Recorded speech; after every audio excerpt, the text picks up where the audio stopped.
China et Ilan, portez les explosifs. Guy, tu restes à la niche. Nous traverserons ici. Et nous marcherons vers le nord pendant une vingtaine de kilomètres. Ils approchent. Je veux pas rester ici. Ouh! Alan nous envoie des renforts, les mecs. Au lever du soleil, nous attaquons la dernière marche. 10 kilomètres. Que de la montagne et aucune trace de population. Est-ce que nous serons couverts? Négatif. Mais nous ne croiserons pas de troupes ennemies. 6 bataillons à nous ont déjà fait sûrement le ménage.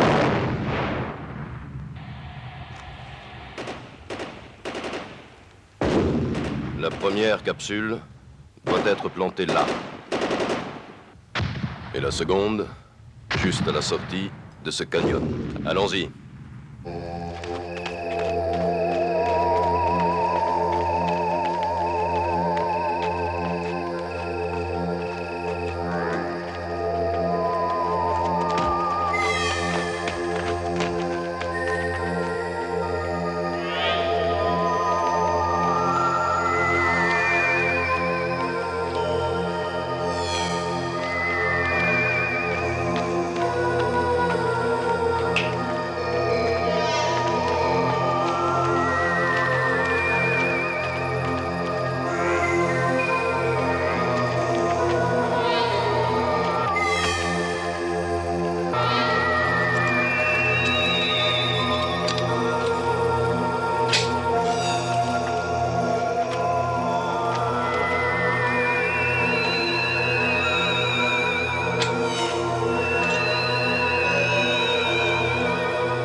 Capitaine, on dirait qu'il y a des corps par là.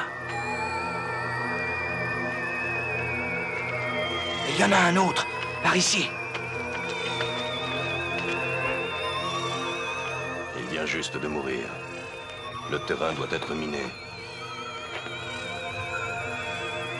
Regardez bien où vous mettez les pieds. Guy!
Ici.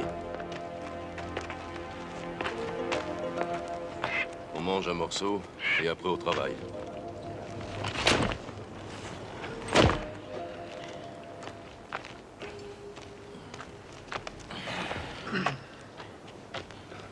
Petit déjeuner au lit. C'est toi qui fais la bouffe, Zach. Bon sang, qu'est-ce qui fait chaud. Au moins, nous savons où nous sommes. Hé, tu ferais bien d'en garder pour quand t'auras soif. Crois-moi, Ilan, il y a autre chose que j'aimerais garder.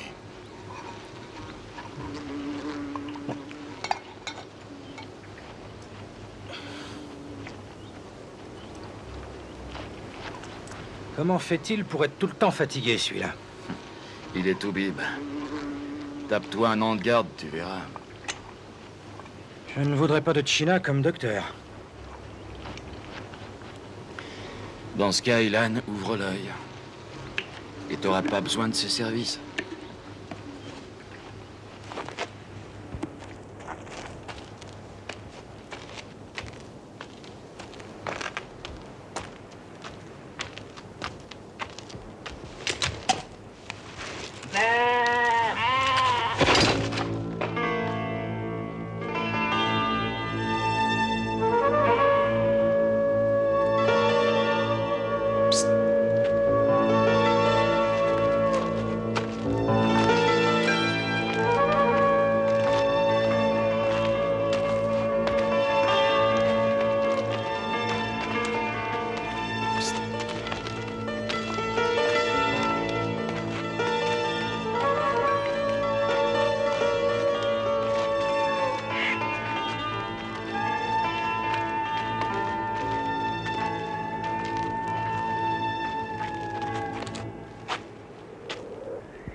Où est-ce que tu habites? Où est ta maison? Demande-lui. Interzakken hoen. Viandik beet hoen. Isma. Intergoen lagalak.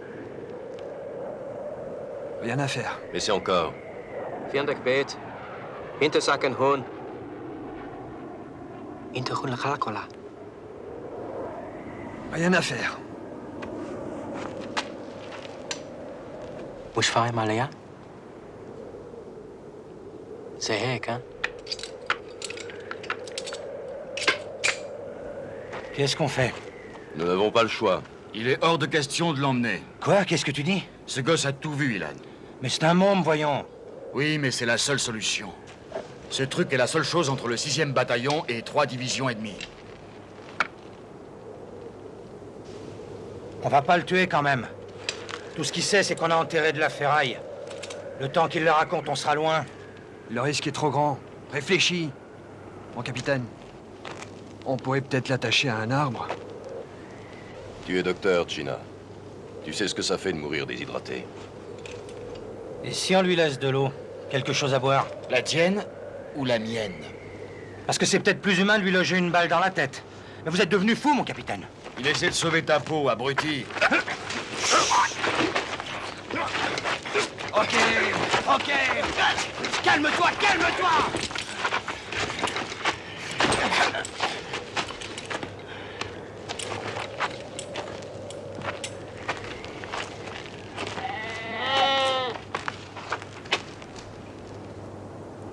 Il faut y aller. Va-t'en vite avant que je n'ai changé d'avis.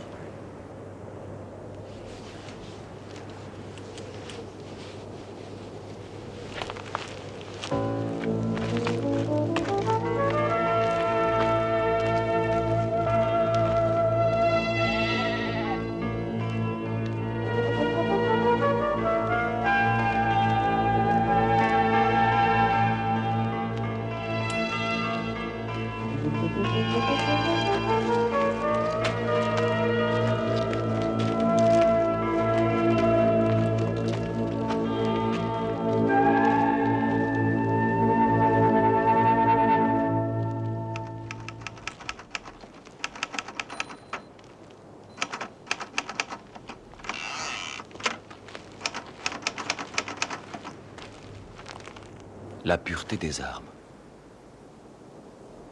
C'était le titre de la doctrine enseignée à chaque soldat dans cette armée, jusque dans les écoles d'officiers. Éviter de tuer les femmes et les enfants. Ne pas tuer d'hommes, même armés, si cela était possible. Les femmes et les enfants faisaient parfois partie des pertes de la guerre, mais ils n'étaient jamais des cibles. Et mes hommes, et leur vie. Qu'est-ce que je dirais aux familles? Je suis désolé, il est mort pour épargner la vie d'un jeune berger arabe. Pendant ma formation, je me suis souvent inquiété en pensant que j'allais risquer de me faire tuer. Je n'avais jamais imaginé combien tuer est plus difficile encore. Ces pensées furent interrompues par l'entrée dans le canyon. Entre les rochers, la température s'élevait de 10 degrés. La sueur même s'évaporait. Il ordonna à ses hommes de s'arrêter. À 20 mètres devant eux, les parois se rejoignaient en un étroit passage, dont la forme évoquait des mâchoires de roc parfaitement sculptées. Ils attendaient son signal. Ils attendaient que leur chef les entraîne là-dedans. Le canyon ressemblait soudain à un tombeau.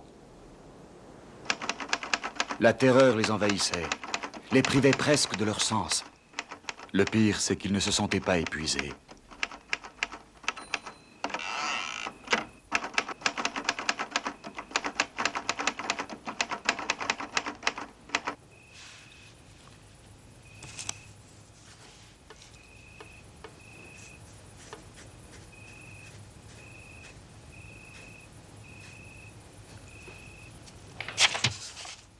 Il n'y avait plus de froid, plus de sueur, plus de fatigue.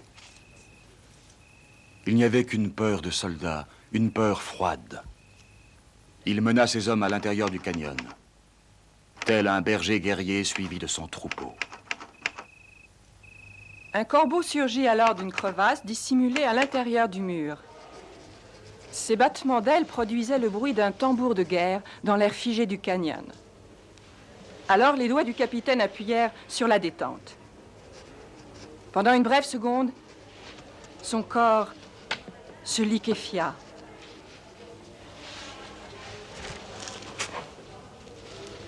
Les bergers de la guerre, le livre, forcent le lecteur à prendre conscience d'une incertitude, celle du destin de chaque soldat et de la peur que ressent un homme qui sait que sa moralité peut être la cause de sa mort. Les bergers de la guerre, le film, pourrait avoir un impact tout différent.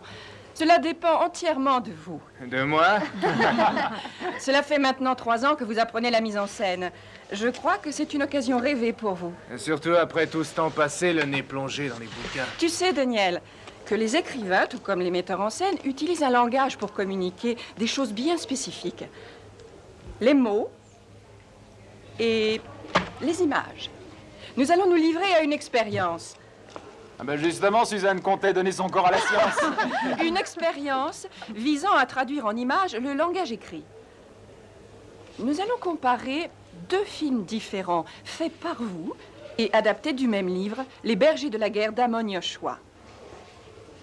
Avi, tu dirigeras l'un des films, tandis que Daniel dirigera l'autre.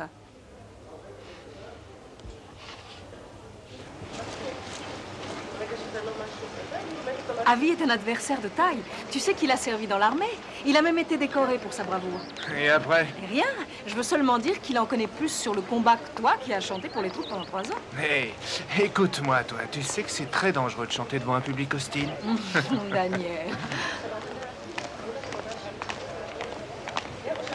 Tu as raison. Je crois qu'il va faire un film terrible. Toi aussi, non?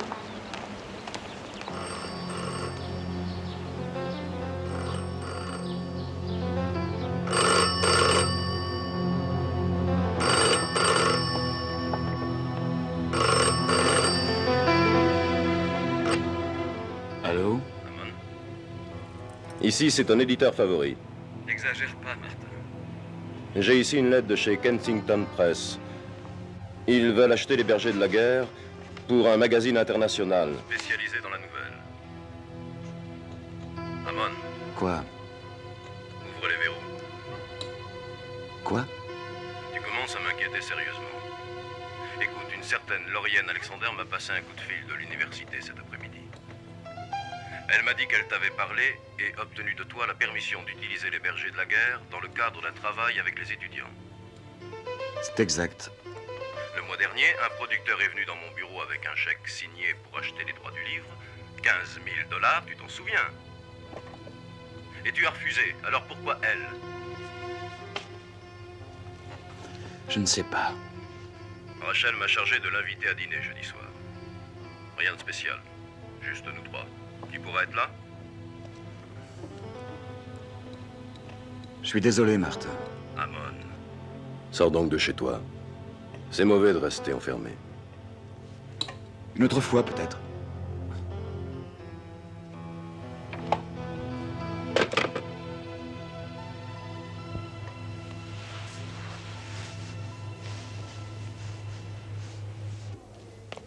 Prise numéro 2. Je me sens totalement à bout de nerfs et seule. Vraiment seule pour la première fois de ma vie. Ça va? Oui? Oh, vous savez, je peux revenir plus tard si Non, vous... non, ça va. Voilà, c'est au sujet de la composition des équipes. Bien sûr, assieds-toi. Merci. Quel merveilleux roman. Est-ce que vous le connaissez bien? Eh bien, je l'ai effectivement rencontré lorsque celui-ci est sorti. En 1982. Ouais, cette année-là. Puis la guerre a commencé. Et qu'est-ce qui est arrivé? Il a arrêté d'écrire. Il a aussi arrêté de parler, de publier. 4 ans de silence complet. Jusqu'à ceci. J'ai un collègue au département littérature qui s'est demandé pourquoi Les Bergers de la guerre étaient si différents de tout ce que Yoshua avait pu écrire. Et il pense que lorsqu'un auteur tire une histoire des pages de sa propre vie, la vérité dépasse la fiction.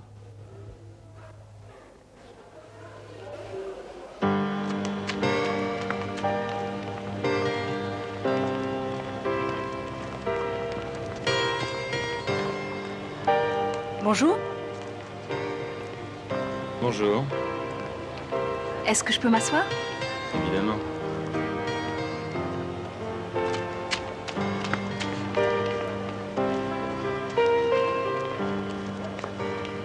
Je veux travailler avec toi sur ton film. Pourquoi? Est-ce qu'il faut une raison? Je pensais que tu travaillerais avec Daniel. J'aime bien ton travail. À ton avis, pourquoi il n'a pas fini son histoire? Pourquoi s'est-il arrêté à l'entrée du canyon, hein?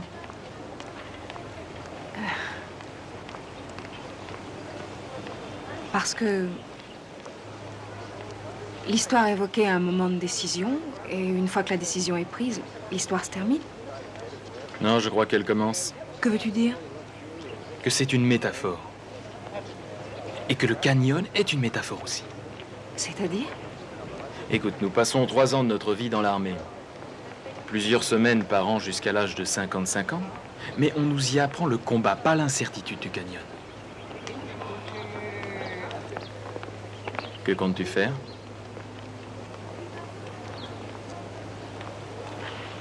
Demandez à Yoshua ce qu'il en pense. Tu as le job. Quoi? La recherche. Je veux faire un film sur les émotions qu'ont ressenties ces mecs au moment de prendre cette décision.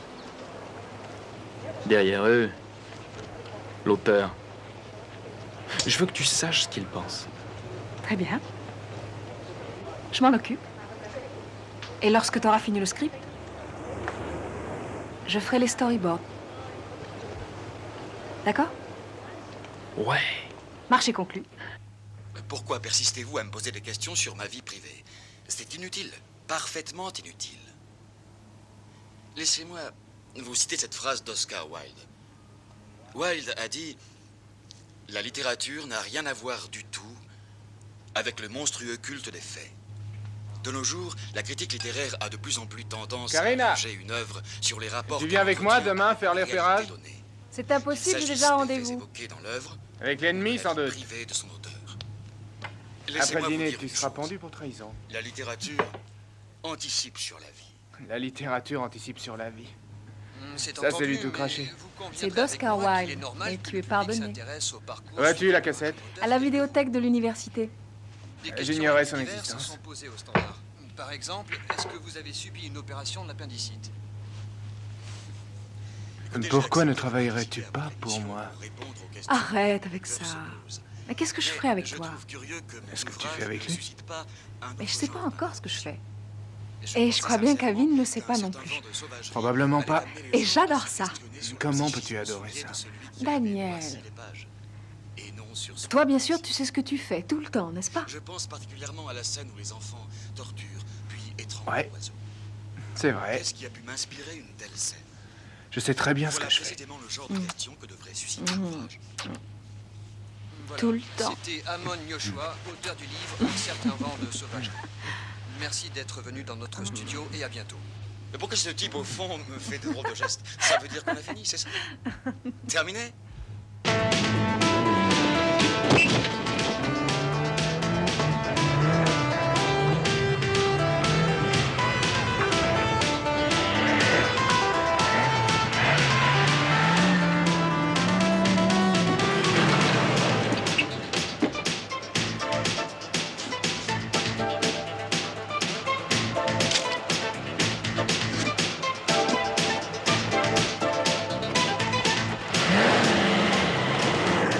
Tiens.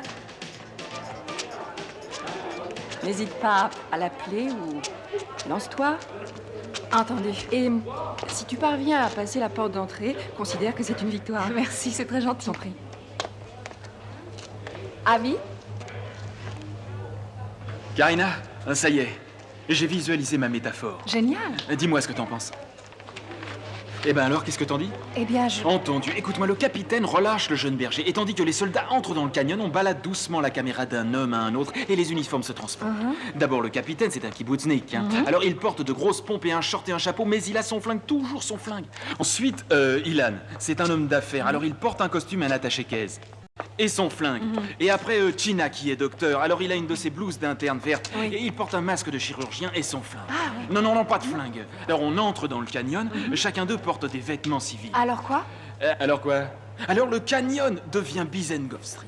Et on voit des bus, on voit des taxis et des kiosques à journaux et toute la vie urbaine. Ah, c'est génial, génial. Ça avance avec Yoshua? J'ai trouvé son adresse. Ne lui dis aucune de mes idées. Ah, je sais pas si j'en aurai l'occasion. Entendu, viens par là. Écoute, je pense que nous devrions tourner près de la mer Morte. Oui. Parce que c'est l'idéal pour mon film. Et on trouvera facilement un canyon et... Oh, si tu savais, Karina, ça va être formidable.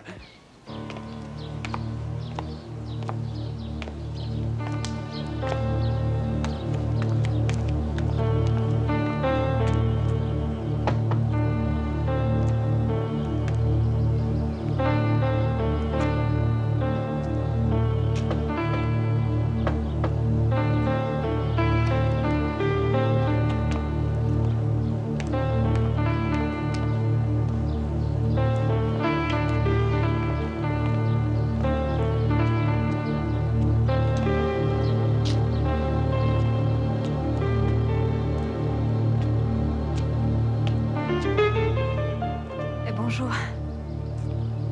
Vous avez une minute?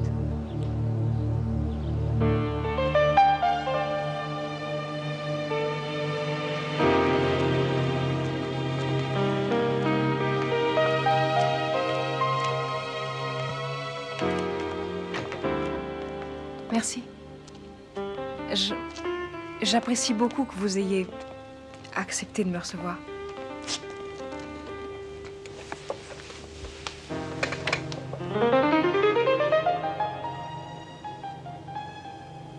Mon père m'a dit un jour qu'il avait servi avec vous dans l'armée. Eli Benishai.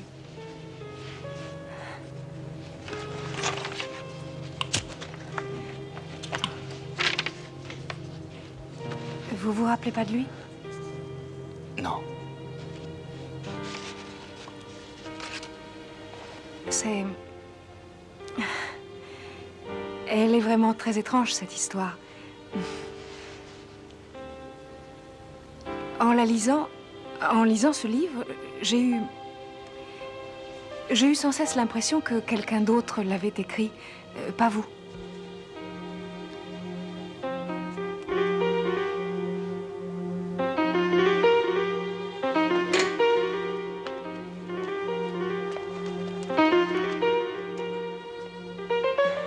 Nous faisons un film à partir de cette histoire, Les bergers de la guerre.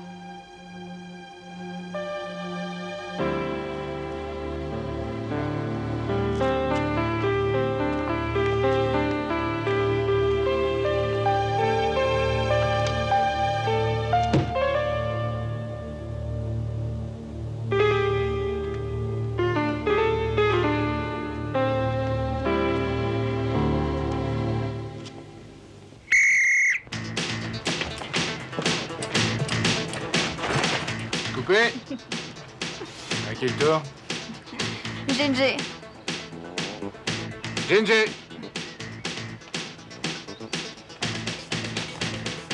Alors, Ginger, t'es prêt? Tu sais ce que t'as à faire? Ouais. Bien. Toby. On y va. Qu'est-ce que je t'avais dit? Ce mec est un vrai pro. 2 ans chez les parents et 2 ans dans les forces spéciales. Coupé. Tu l'as? Merci, Ginger, ça ira. Suivant. On va le prendre, celui-là. Je vais parler, Daniel. On peut lui demander plein de conseils pour les effets spéciaux explosifs, armes à feu. Il y a qu'à demander. Il a pas du tout une tête de soldat? Tout le monde n'est pas Mickey.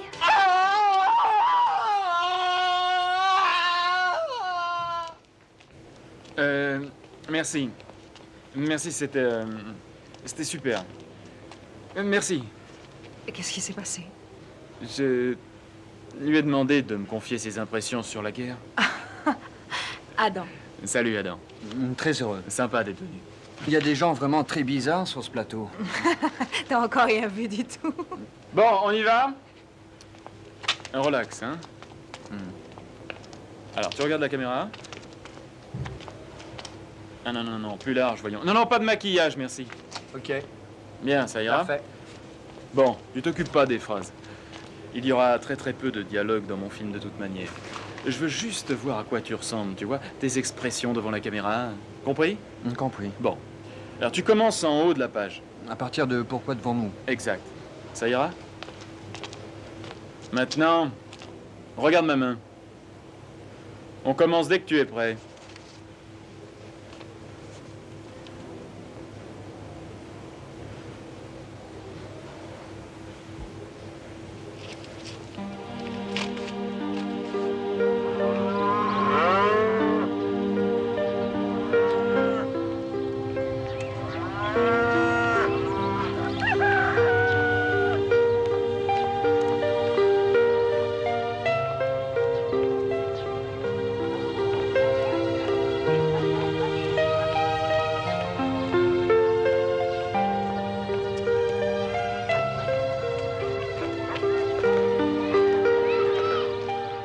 Et c'est précisément ce que Tolstoï s'est attaché à démontrer dans cette œuvre magistrale.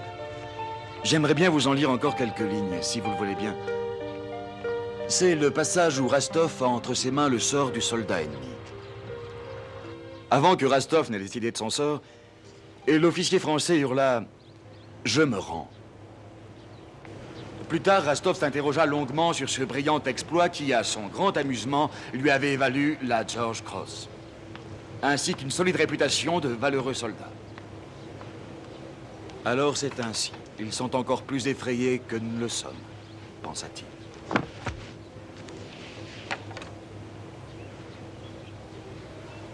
Donc Ben Jacobson reçut sa première médaille d'honneur après la guerre des 6 jours. Cela ne l'amusait pas du tout, comme Rastov. Et je ne crois pas qu'il se soit senti honoré non plus. Ben me demanda de prendre sa place à la cérémonie en prétextant que c'était la saison du melon. Et je lui ai répondu que je ne pensais pas être qualifié pour ça. Magnifique. Magnifique. Comme toujours. Il faudra qu'on parle. Il a l'air d'aller bien mieux. Alors pourquoi n'écrit-il plus?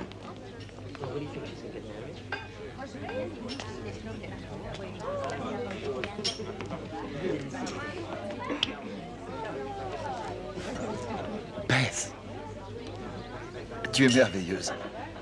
Tu te souviens de Tal? Tal.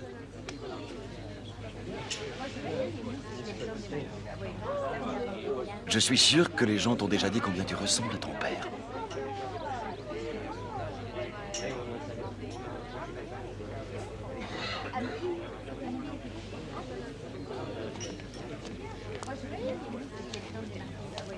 Bonjour, Esther. Tu es un ange, Amon. Tu viens ici chaque année. Et je suis fière de toi.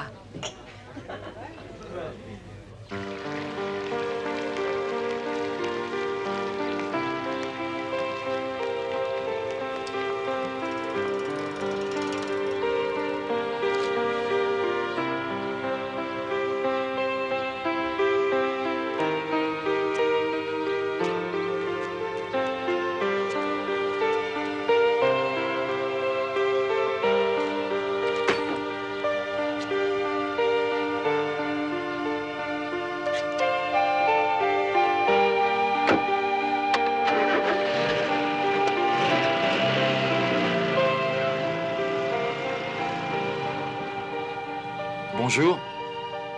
Bonjour, Votre nom, vous ne me l'avez pas dit. Karina. Karina. Montez. On va visiter la ville. Ça me ferait plaisir. Si vous voulez.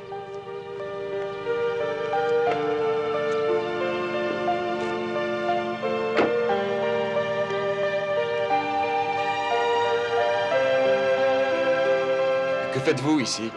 Vous préparez un film à partir de Guerre et Paix, c'est ça? Non. Vous avez grandi dans ce kibbutz? Je n'ai jamais grandi. Mais je passais mes vacances ici. Mes parents m'ont fichu à la porte et les Jacobson m'ont adopté. Il a été tué à la guerre et il était votre ami? Ben. Il était volontaire pour une mission de reconnaissance et il n'est jamais revenu. Sacré Ben.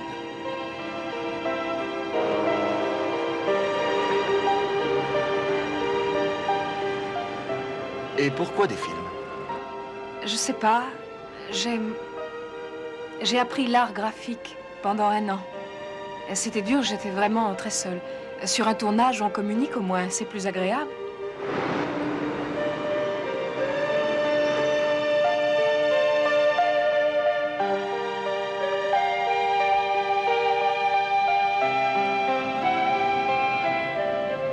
Vous ne voulez pas un peu d'air?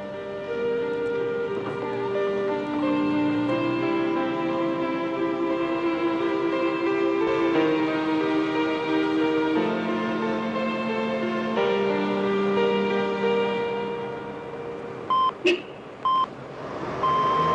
maintenant, les nouvelles de 17h sur le réseau Radio Israël. Au sujet du redéploiement des forces blindées sur le territoire libanais dans la vallée de la Beka, le Premier ministre a menacé la Syrie de... Vous croyez qu'il va y avoir la guerre? J'en sais rien du tout. Pourquoi est-ce que votre livre se termine à l'entrée de ce canyon? Où est-ce que je vous arrête? Ici, c'est parfait.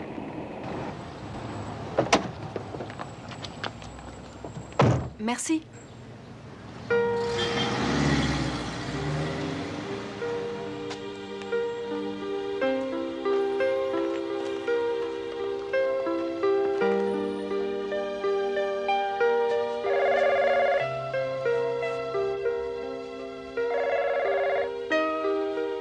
Salut, si vous étiez aussi occupé que moi en cet instant précis, vous non plus, vous ne répondriez pas au téléphone. Alors laissez-moi un message et je vous rappelle, c'est promis. Quand tu en auras le temps, essaie de me rappeler au 459-663. Au fait, Daniel, comment tu t'es débrouillé pour avoir le Mickey Moki dans ton petit film, hein? Allez, bye!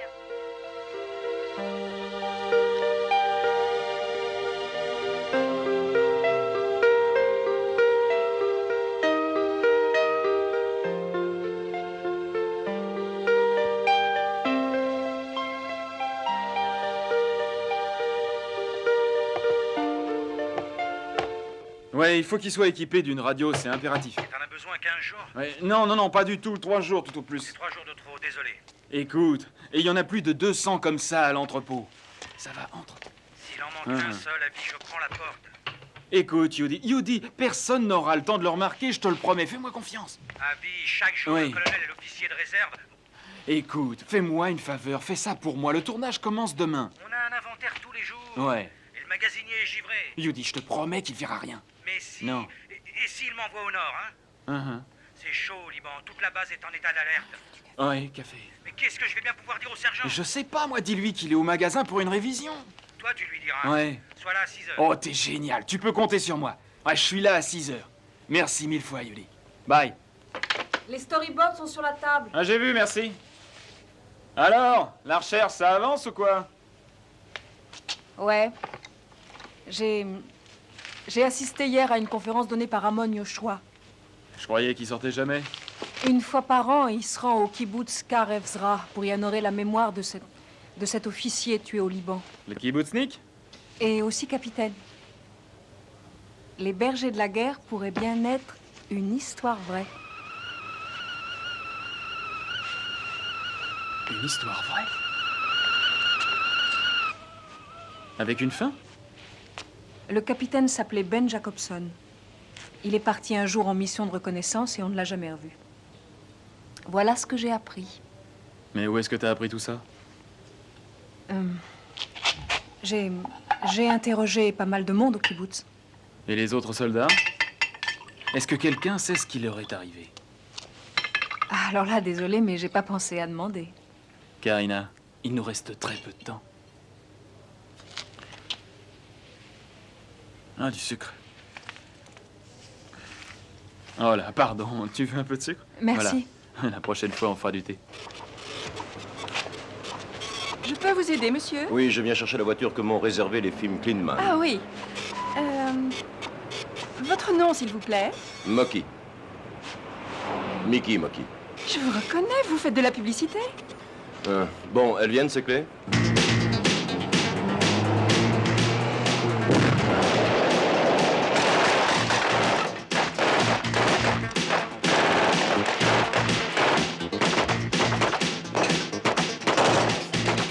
Par là, Toby, par là. Allez, du nerf, bon sang! Mais c'est pas vrai! Il est nul, ce mec! Mais non, arrêtez, allez, coupez, on arrête, allez, stop! T'es supposé tirer le premier. Après, ils vont te voir. Je suis désolé. Ensuite, on te tire dessus. T'as compris? Tu comprends que tu vas mourir. Et là, t'envoies ta grenade. C'est seulement après que tu meurs.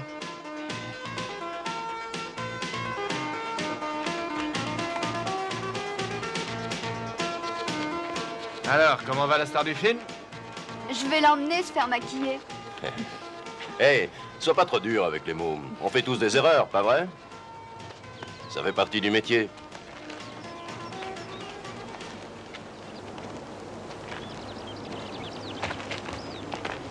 Comment ça va, Kobe? Ok, on fera les points rapprochés plus tard. C'est quand tu veux. Anna, tu en as pour longtemps? 5 minutes! Et ça? Et tu dois être le premier producteur caméraman. C'est bon? Tu te sens pas un peu ridicule? Peut-être bien que oui, mais je te rappelle que c'est moi qui paye la coiffeuse de Mickey. Figure-toi que j'ai trouvé d'autres crédits. Où? Mes parents.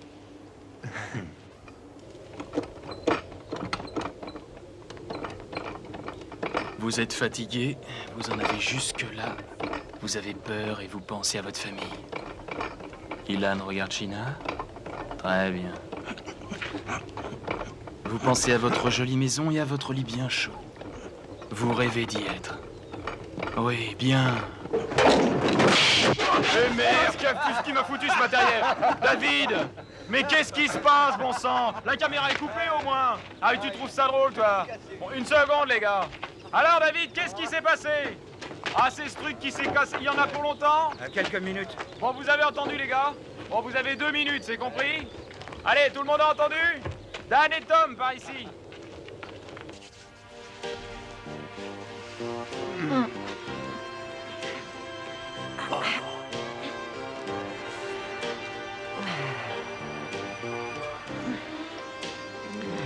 Je te verrais bien pour venir me faire ça chaque midi. Ah, c'est sûrement au-dessus de tes moyens.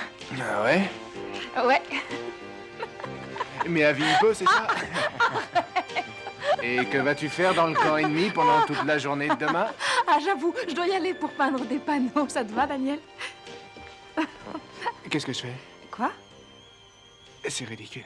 Je te le fais pas dire. Dans moins de 4 heures, j'avais emmené mes troupes au combat.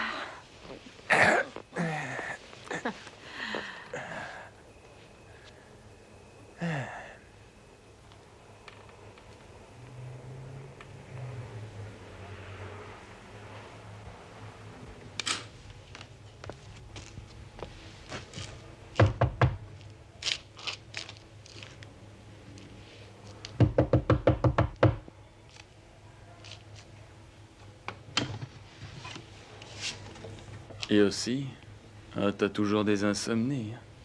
Qu'est-ce qui t'amène? Le Liban. Un chiotte. Et je vais chercher Kluger. Rendez-vous à l'endroit habituel. Ouais.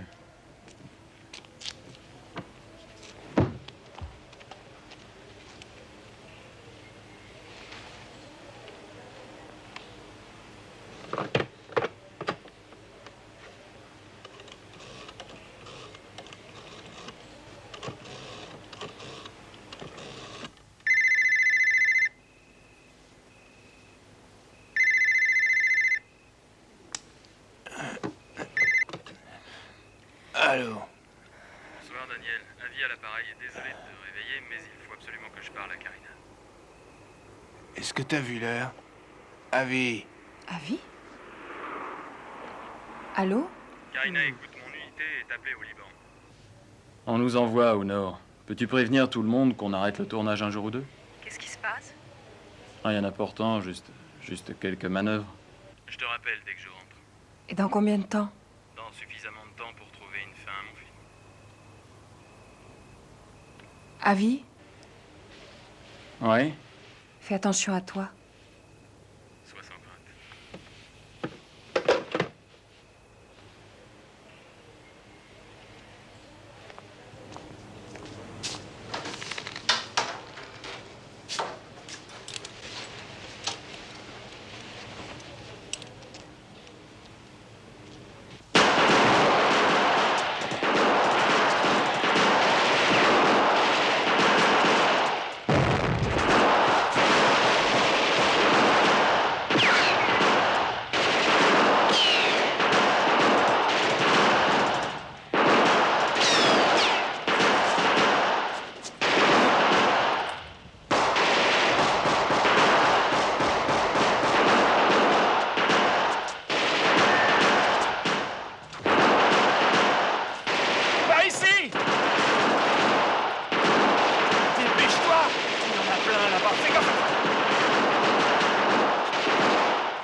Yossi. Doc!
Avi, le major veut te voir.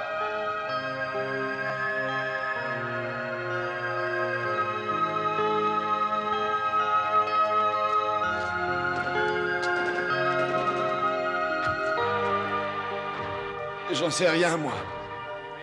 Il me faut une autre réponse, Kluger. Eh bien, c'est Avi qui nous a ordonné de barrer la route au nord. Et c'est à la sortie de l'allée que ces pourris ont commencé à tirer. Et puis, Avner, oui, c'est ça. Avner en a eu un ou deux. Et puis, mon capitaine, il fallait qu'on se sauve. Je n'ai pas vu qu'ils avaient pris Zev. Et je savais pas qu'il était plus là. C'est comme ça qu'on vous entraîne, Kluger? Un gosse de 17 ans. Ça va nous coûter au bas mot 400 terroristes pour le récupérer, si par chance il est encore en vie. Il nous faudrait plus de monde pour cette scène. Ça fera un plus grand spectacle. Gabi, téléphone pour toi.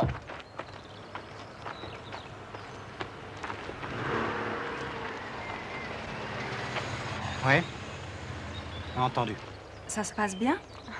Ça peut aller, on est un peu en avance. C'est Gingy. Il est appelé au nord. Bon sang! Comment est-ce que je peux faire un film, moi, si on me prend mes soldats, hein? Je craque, moi, je craque.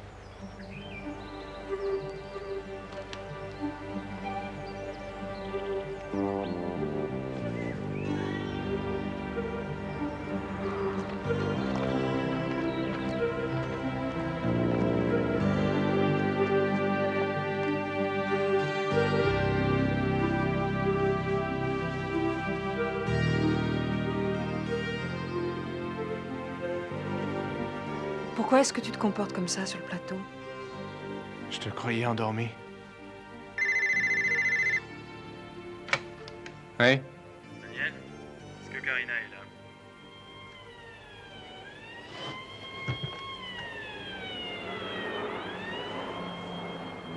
Allô? Karina, j'ai besoin de te parler. Avi. Ah, ça me fait plaisir. Est-ce que tu vas bien? Ouais, ça va. Écoute, tu peux te rendre au studio dans une demi-heure. Oui, bien entendu. J'y serai.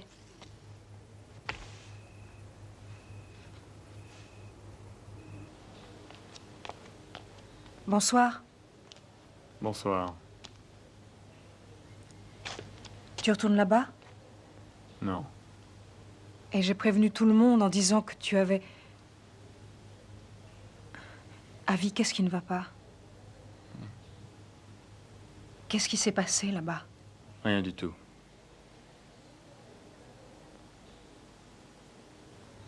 Écoute, si tu préfères être seul... Non.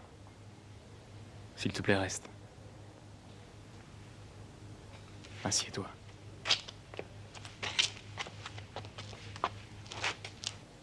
Écoute, si je t'ai fait venir ici, c'est parce que j'ai eu de nouvelles idées à propos du film.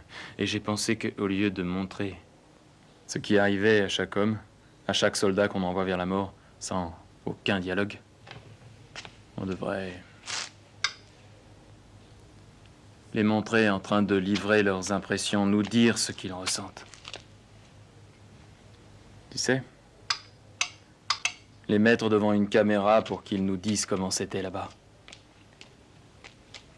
Dis-moi, toi, Quoi? comment c'était là-bas?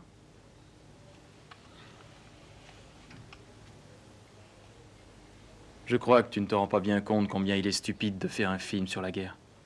Tu ne peux pas t'en rendre compte. Et pourquoi? Parce que c'est pour tuer des gens qu'on t'envoie là-bas. Des gens que tu ne détestes même pas. Parfois, certains périssent brûlés vifs. Et alors, il y a cette odeur. Cette odeur de poulet grillé. Écoute, là-bas, j'ai perdu des soldats, Karina. 3 de mes hommes ont été tués. Et demain, je dois rendre visite à leur famille. Tu sais ce que ça fait lorsque tu passes la porte d'entrée?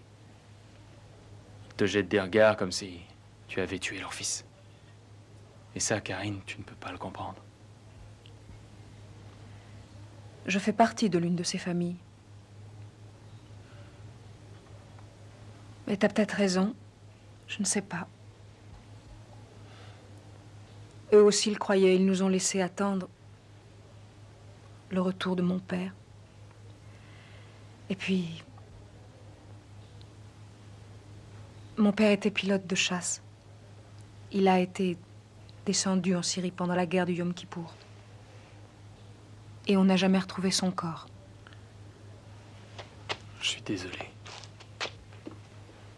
Et toi, essaie de comprendre ce que ça fait quand t'es une gosse de 12 ans et puis qu'on t'apprend que ton père est mort ou encore en vie. Enfin, peut-être que probablement tu ne le sauras jamais. Karina. Et il n'y a personne Karina. à haïr pour ça. Non, car jamais Jamais tu ne sauras exactement ce qui est arrivé là-bas, jamais. Comment il est mort, où ils l'ont mis en terre. Je ne sais même pas s'il a été enterré.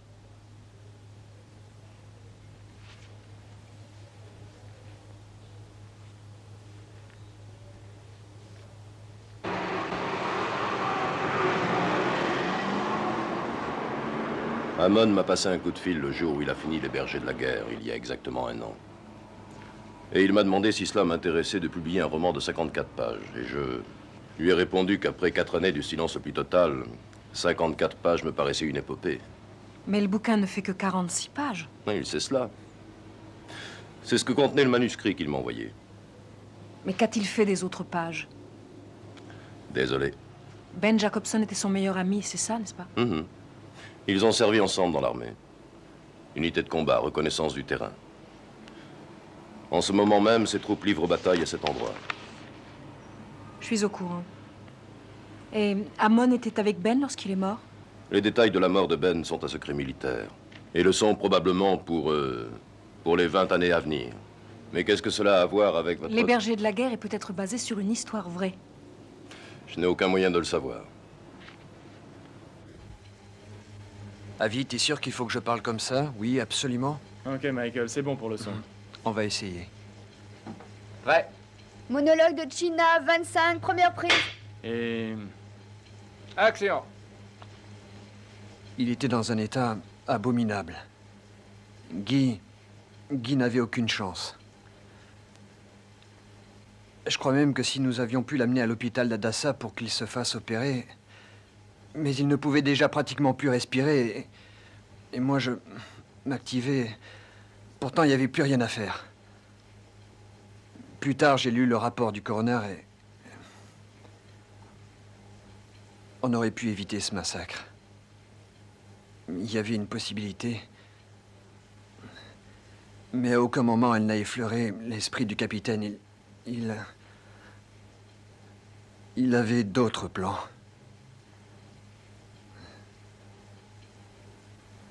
Comme nous tous, d'ailleurs.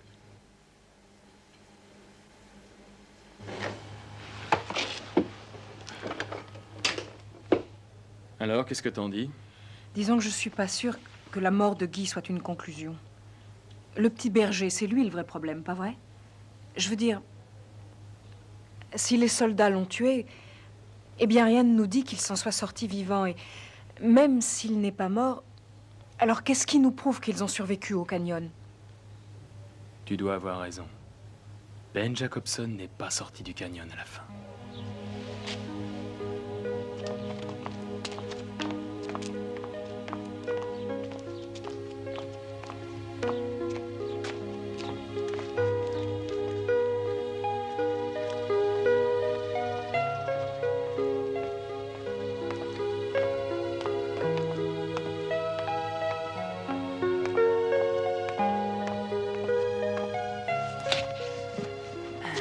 Voilà ce que j'ai gardé de plus précieux sur mon Benjamin.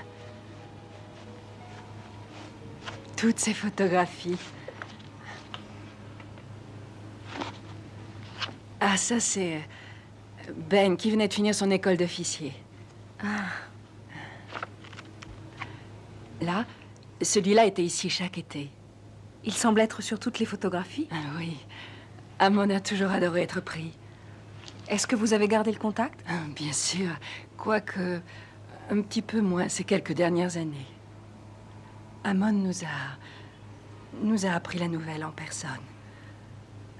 Il m'a suffi de regarder son visage et là, j'ai compris que Ben était mort. Lorsque mon mari a demandé à Amon ce qui était arrivé, il a commencé à pleurer. Pour la première fois depuis toutes ces années. Il a dit, je suis désolé, je peux rien dire. L'officier qui est venu plus tard nous a expliqué que c'était top secret, ce genre d'information. C'est peut-être mieux comme ça. Vous voulez du thé? Ah oui, merci. Qui c'est l'autre? Oh, c'est Gilles Cogan, un autre de mes garçons. Ils servaient tous les trois dans la même unité. Parce que Ben est... Oui, Ben avait l'habitude de ramener toute la bande chaque week-end. Gilles a été blessé pendant un combat. J'aimerais le rencontrer. Vous croyez que c'est faisable? Ma foi, oui, je crois que... Est-ce que ça vous ferait plaisir de lui ramener quelques cookies? Ah, bien sûr que ça me ferait plaisir. Bien. Je reviens tout de suite.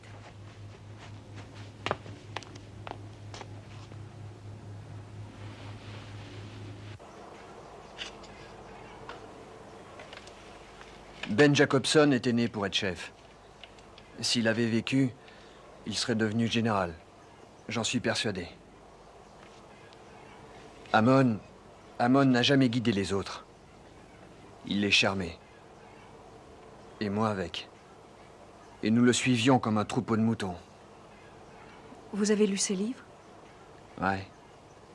Et dites-moi, vous avez lu Les bergers de la guerre?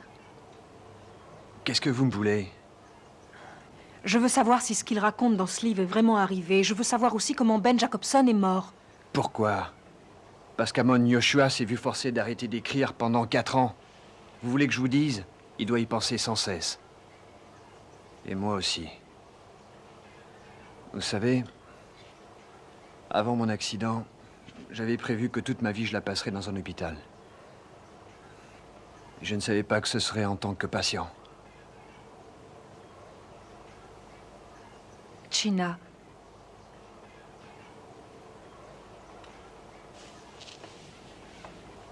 Qu'est-ce qui s'est passé dans le canyon?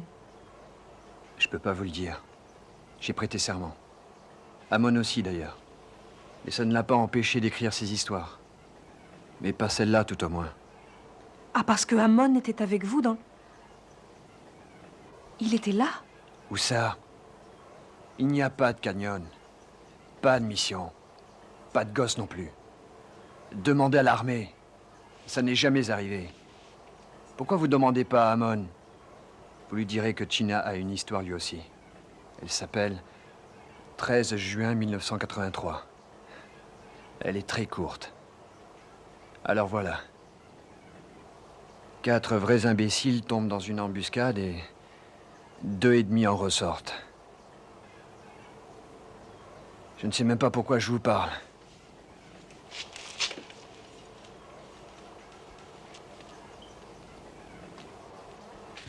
Alors Amon devait y être.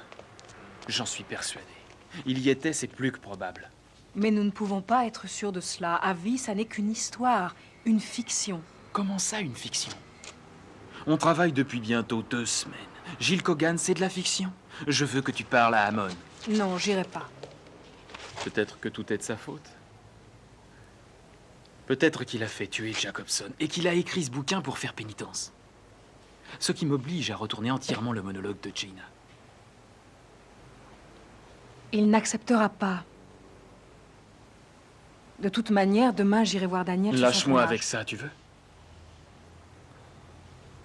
Écoute. Rencontre-le. Fais-le pour moi. Il faut que je t'avoue que je lui ai déjà parlé. À Amon? À Amon. Il était en voiture, il m'a déposé chez moi. Après la conférence. Et tu as gardé ça pour toi. Que t'a-t-il raconté? Rien. C'est un mec bizarre. Et il ne parle jamais. Et c'est à nouveau. Karina. Hein? Il faut absolument que tu m'aides à finir ce film. Il faut que tu m'aides. D'accord, qu'est-ce que tu veux qu'on fasse? Lui péter la jambe? C'est la dernière scène du film, Kobe. Il a une jambe et il peut s'en servir. J'ai juste besoin de 10 mètres. On n'a qu'à couper le plâtre. Quoi? Andy, viens par là. T'es médecin, non? Oui. Tu vas me couper ce plâtre et mettre un bandage à la place. Et tu remets son pied dans la botte. La scène terminée, tu l'emmèneras chez le docteur. Il replâtrera. Daniel, fais pas ça, on va le faire doubler. Daniel? Non, il me faut son visage. Il est du commando, il peut le faire. J'ai juste besoin de t'y mettre. Qu'est-ce que tu veux prouver?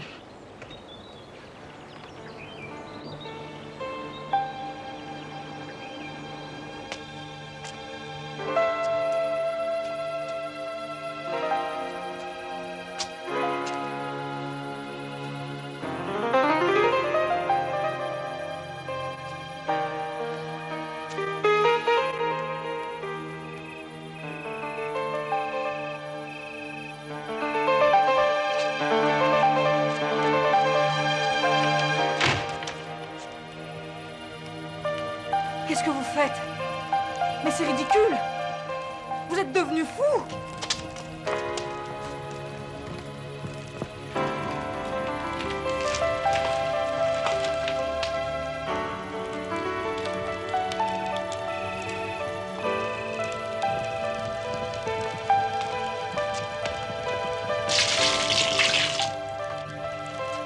Est-ce que ça va? Qu'est-ce qu'il y a, Amon? J'ai rencontré votre père une fois. Mais je ne le connaissais pas. Allez, partez.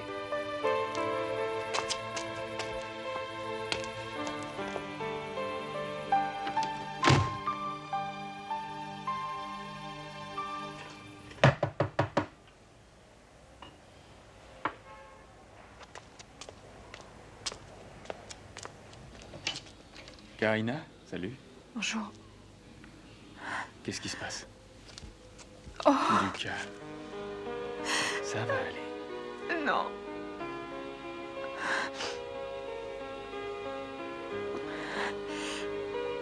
Oh, c'est à moi.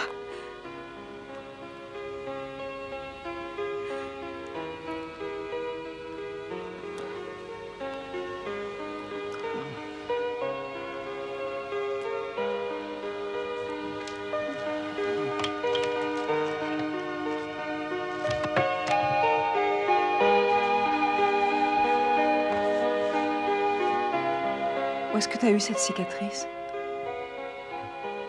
Au Vietnam. Non, vraiment. Comment t'as eu ça? Ce gars était en plein milieu d'une fusillade ennemie. Ah. Et est-ce qu'il a survécu? Non. C'est là que t'as eu ta médaille? T'abandonnes jamais, toi, pas vrai?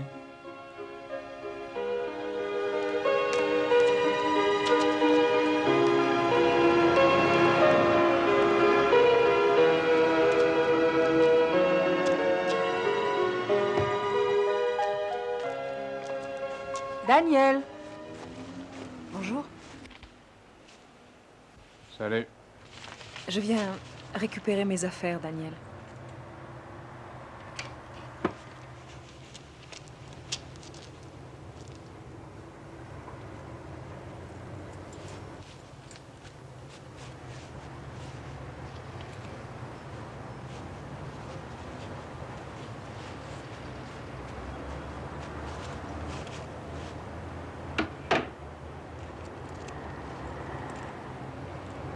Bien. Soit vous avez des familles très nombreuses, soit tous les critiques de cinéma du pays ont décidé de visionner le travail des deux équipes. Mais en tout cas, à cause d'une incroyable demande de tickets, nous ferons cette réunion au grand auditorium. Alors à samedi. Dis, tu t'es décidé pour la musique, au fait? Ouais, j'en mettrai pas du tout. Ça casserait les monologues. Où tu as dit que Madame Jacobson vivait? À Jérusalem, colonie allemande. Pourquoi? J'en sais rien, par curiosité. On y va? Karina, vous n'avez pas dit ce qui s'est passé avec Amon Yoshua. Vous avez enfin réussi à le voir? Non.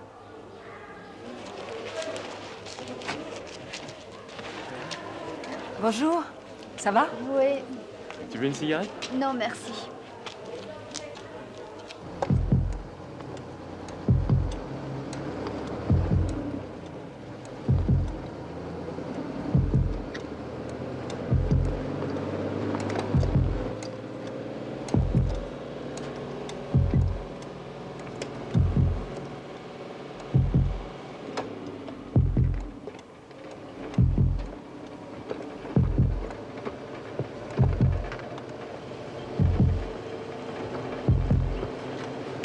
C'est à ça que ressemble une guerre de bergers. Je te ferai une belle affiche. 4 hommes, une mission impossible, et s'ils ne revenaient pas, la guerre des bergers. De Daniel Kleinman Productions. Je l'ai laissé tomber, rappelle-toi. Ouais, t'as eu d'autres offres depuis? De la peinture. Peinture?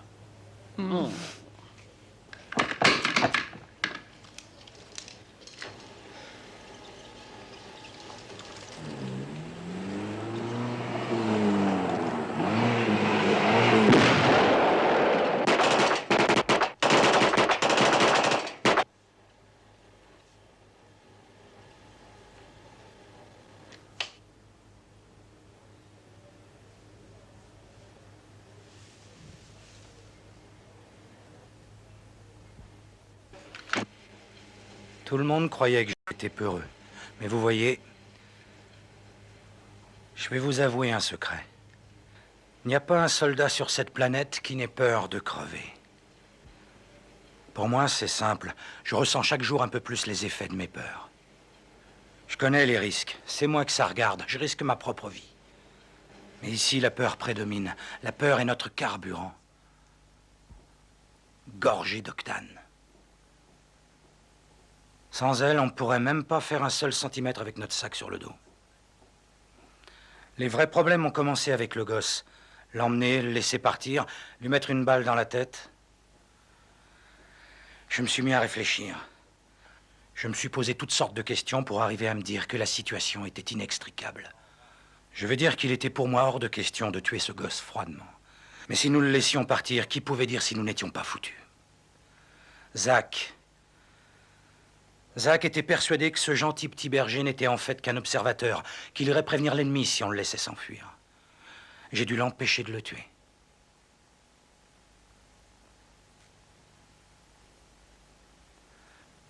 Vous voyez, dans mon esprit, tout aurait été différent s'il s'était agi de liquider un homme, un de ces bergers nomades, pour protéger notre vie à tous. Mais au lieu de ça, nous avions devant nous un gosse âgé de 10 ans ou plus, un enfant de Dieu qui venait de naître. Quand le capitaine s'est décidé à intervenir, je ne savais pas du tout ce qu'il allait faire. Il a pris le môme, l'a fait descendre du rocher. Il l'a fait passer devant. Depuis, les gens m'ont souvent demandé « Qu'est-ce qui s'est passé dans ce canyon ?» Vous voulez la vérité? Je n'en ai pas la moindre idée. Oh oui, j'étais là, en effet, apeuré. Je tremblais à chacun de mes pas. Je suis entré dans ce canyon, oui. Mais je n'en suis pas encore sorti.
s'est passé quand, d'après Gilles Kogan? Le 30 juin 1983. Jacobson était déjà mort. Il n'a pas mis un pied dans ce canyon. Je sens qu'on est en train de se planter. On essaie de recréer la vie de personnes dont nous ne savons rien. De vraies personnes. Avec de vraies émotions. Avid, tu as tort. Ton film parle de ces émotions, pas de simples personnes. Ben Jacobson ou Gilles Kogan. Tu parles de soldats à la guerre. Ouais. Tu vois, si je dois aller à la guerre, je saurais pourquoi je devrais y aller. Mais une fois que tu y es, que tu dois te battre, rien dans ce monde ne peut être pire.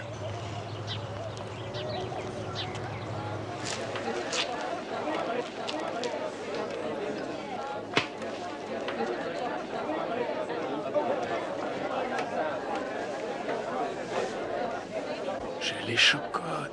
Ça va aller, relax. T'as fait le maximum sur ce film. Et lui? Daniel a fait un film sur le seul sujet qu'il connaisse. Lui. C'est ça le problème. Moi aussi. Je crois que j'ai fait une erreur. Avis, je t'en prie. S'il vous plaît, asseyez-vous. Nous allons commencer. Nous allons commencer. Merci. Lumière. Merci. Où est-ce que tu vas? Je suis dehors.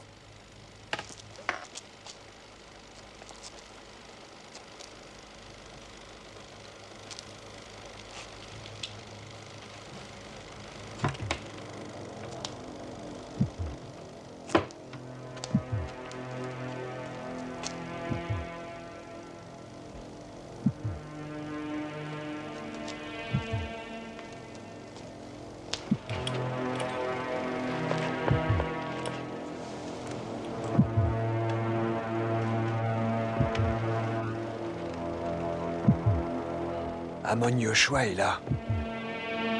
N'oublie pas les autres. Quoi? Lui mettre une balle dans la tête? Arrêtez, arrêtez!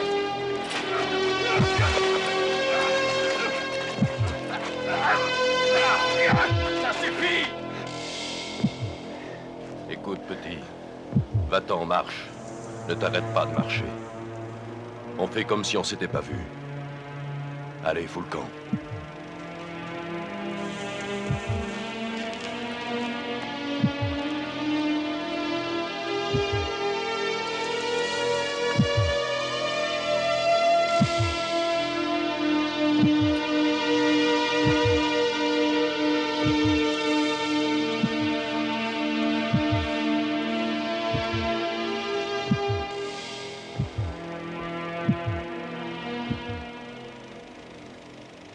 Ce qui s'est passé dans le canyon.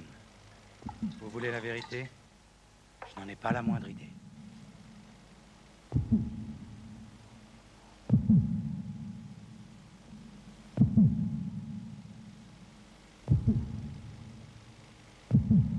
Oh oui, bien sûr, j'y étais. Apeuré. Je tremblais à chacun de mes pas. Je suis entré dans ce canyon, en effet. Mais je n'en suis pas encore sorti. Oui, on aurait pu repartir. C'était une possibilité.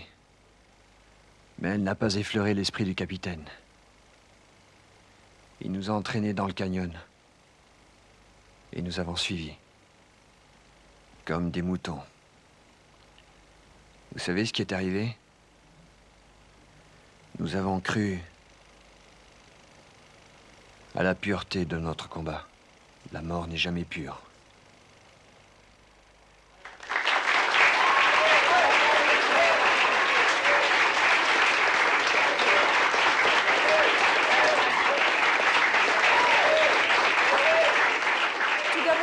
Remercier les deux équipes qui ont mis toute leur énergie et leur talent dans ces deux films. Félicitations.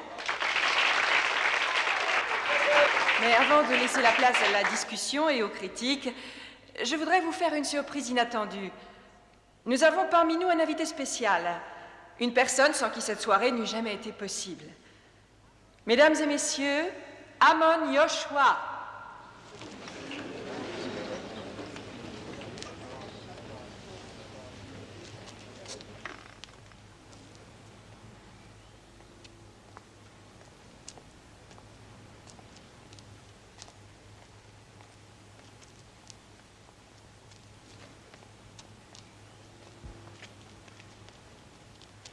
Puisque me voilà au pied du mur, merci, Laurienne.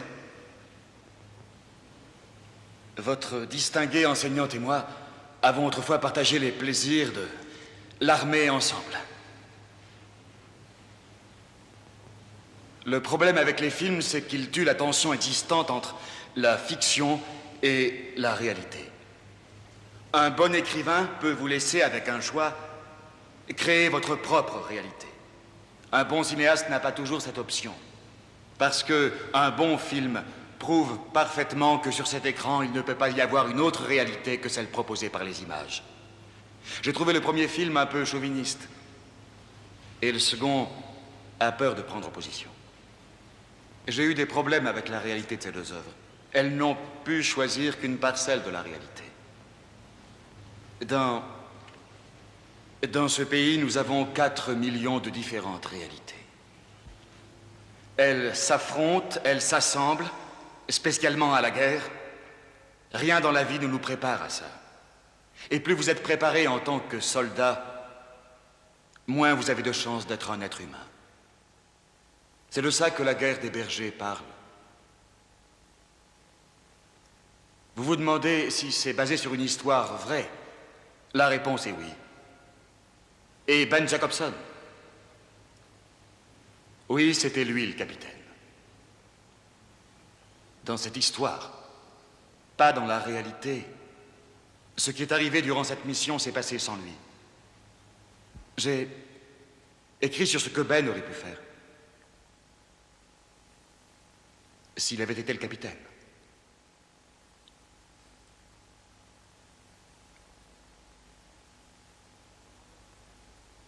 Le commandant avait dit éviter les morts.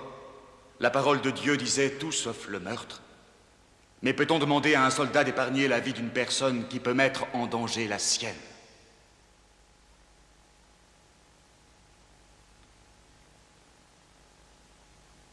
Je n'ai pas trouvé la réponse. Nous avons tous été entraînés à prendre rapidement des décisions se basant sur le fait d'être tout à fait certains de la pureté de notre combat. Mais quand nous apprend-on à discerner le bon du mauvais? Durant notre enfance, oui, nous avons grandi avec l'histoire des batailles de nos parents. Ils ont combattu pour un nouvel idéal et pour leur croyance, ils ont gagné. Ils nous ont légué leur victoire et leur idéal en pensant que nous, leurs enfants, continuerions le combat. Mais nos batailles sont différentes et nos buts plus tout à fait clairs. À la suite de leur succès, notre bien et notre mal ont explosé en une centaine de fronts moraux différents et plus personnels. Parfois, nous essayons de les repousser, mais nous échouons. J'ai échoué. Nos vieilles croyances reviennent nous hanter plus tard en plein champ de bataille. Mais il ne nous reste plus qu'une alternative inacceptable. Oui, nous choisissons pourtant l'un ou l'autre. Le mal, le bien, parce que là-bas, toute logique a disparu. Nos réponses sont devenues de simples réflexes de survie. Ce qui reste est de la pure émotion, ça s'appelle la peur. Nous avions tous peur de tuer cet enfant et de vivre avec la conscience coupable. Le laisser partir. Mais nous avions pourtant peur de ce que nous prenions pour une évidence, c'était la guerre. Et aussi, la vie de 4 hommes était plus importante que les ennemis sur le papier et dans le sang. Mais aussi, il y avait une autre peur. La peur d'apparaître faible ou peureux devant les hommes. La peur de cette conscience collective. La peur pour la vie de vos fiers soldats. À ce moment, dans la bataille,